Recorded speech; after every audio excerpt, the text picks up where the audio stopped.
মৰমৰ ছাত্ৰ ছাত্ৰীসকল, পৰীক্ষালৈ বেছি দিন নাই। হয়তো তোমালোকৰ ভয় লাগিছে। ভয় নকৰিবা, এতিয়াও সময় আছে। মৰমৰ ছাত্ৰ ছাত্ৰীসকল, তুমি হয়তো পঢ়ি গৈছা, কিন্তু একোৱেই মনত থকা নাই। তোমাৰ এনেকুৱা অনুভৱ হৈছে চাগে যে মইচোন একোৱেই নাজানো। সন্মুখত বোৰ্ড এক্সাম আহি আছে আৰু মই একো নাজানো, মোৰ দ্বাৰা নহ'ব, মই লুজাৰ। যদি এনেকুৱা ভাৱ হৈছে ন, বিশ্বাস কৰা, তুমিয়ে চেঞ্জ কৰিব পাৰিবা। শেষ ৰাতিৰ খেল বুলি যে এটা কথা আছে নহয়, এতিয়াও সময় আছে সেই খেলখন চেঞ্জ কৰি দিব পাৰা। 2027 তোমাৰ বোৰ্ড এক্সাম আছে আৰু এতিয়ালৈকে তুমি এইখিনি ভালকৈ নাজানা যে চিলেবাছ কি। যদি এনেকুৱাও লেভেল আছে ন, তেতিয়াহ'লেও তুমি বিশ্বাস কৰা, এতিয়াও চিলেবাছ শিকি, চিলেবাছ জানি, নতুনকৈ আৰম্ভ কৰি এতিয়াও তোমালোকে সেই ৰিজাল্ট, সেই মাৰ্কশ্বিট সলাব পাৰিবা।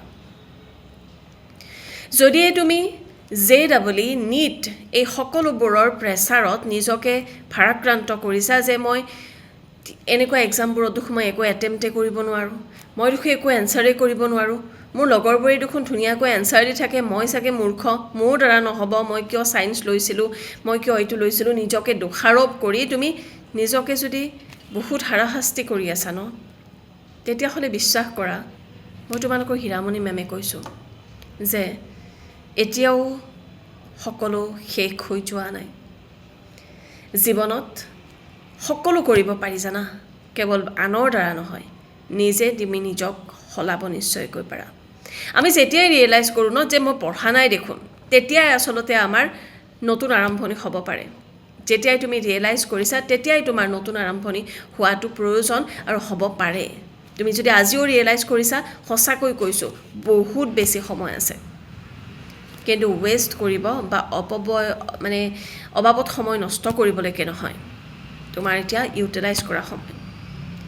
খুব ধুনীয়াকৈ প্লেনিং কৰি লোৱা, খুব ধুনীয়াকৈ কেলেণ্ডাৰ বনাই লোৱা, একাডেমিক কেলেণ্ডাৰ, যিখন তোমাৰ নিজৰ হ'ব, তুমি কেনেকৈ পঢ়িবা, সকলোবোৰ বনাই লোৱা।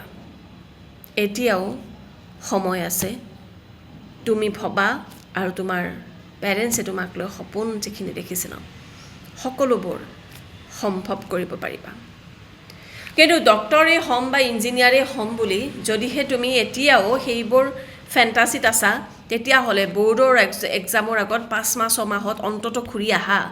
প্ৰথমতে তুমি বৰ্ডটো ভালকৈ ক্লিয়াৰ কৰা। যদি তোমাৰ প্লেন যিটো A আছে তোমাৰ, ডক্টৰ ইঞ্জিনিয়াৰ হ'ম, যদি সেইটো নহয়, প্লেন B তোমাৰ কি? যেতিয়া তুমি প্লেন Bত যাবা ন, তেতিয়া তোমাক লাগিব এখন খুব ভাল মাৰ্কশ্বিট। সেইখিনি সময়লৈকে নিজকে ৰেডি কৰাৰ বাবে তোমালোকৰ বৰ্ডত ভাল নম্বৰ পোৱাটো প্ৰয়োজন।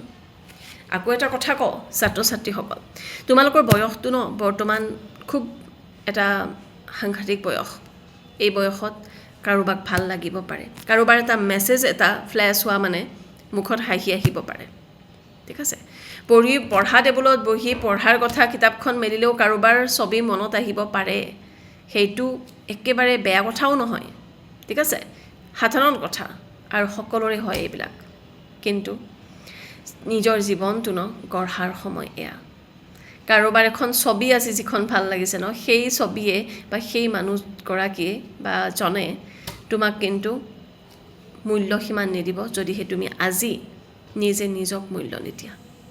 তুমি যদি নিজে নিজৰ লগত লয়েল নহয়, নিজৰ যদি জীৱনটো তুমি জানি বুজি যদি ধ্বংস কৰা, তেতিয়াহ'লে নিশ্চয়কৈ অধিকাৰ নাই যে তুমি বেলেগৰ পৰা আশা কৰিবা যে তোমাক কোনোবাই ইমান বেছি ভাল পাব। সেইকাৰণে বৰ্তমান সময় হৈছে নিজে নিজক গঢ়াৰ। বয়সটো যিহেতু এইটোৱে, আমিও পাৰ কৰিছোঁ সেয়া বয়স, তোমাৰ মা দেউতাইও পাৰ কৰিছে, সেয়া কোনো নতুনত্ব নাই। তুমি জেনেৰেশ্যন যিটোৱে নহওক তোমাৰ, তুমি জেন জি হোৱা নহয় বুলি কিবা হোৱা মেটাৰ নকৰে। ফিলিংছবোৰ ন জেনেৰেশ্যনে নিৰ্ধাৰণ নকৰে, ঠিক আছে। তো সেইকাৰণে এতিয়া সময় হৈছে পঢ়া। এইকেইটা দিন জীৱনৰ শেষ পঢ়া বুলি পঢ়াচোন, নিশ্চয়কৈ তুমি দেখা সপোনটো বাস্তৱত হ'বলৈ গৈ আছে, বিশ্বাস কৰা।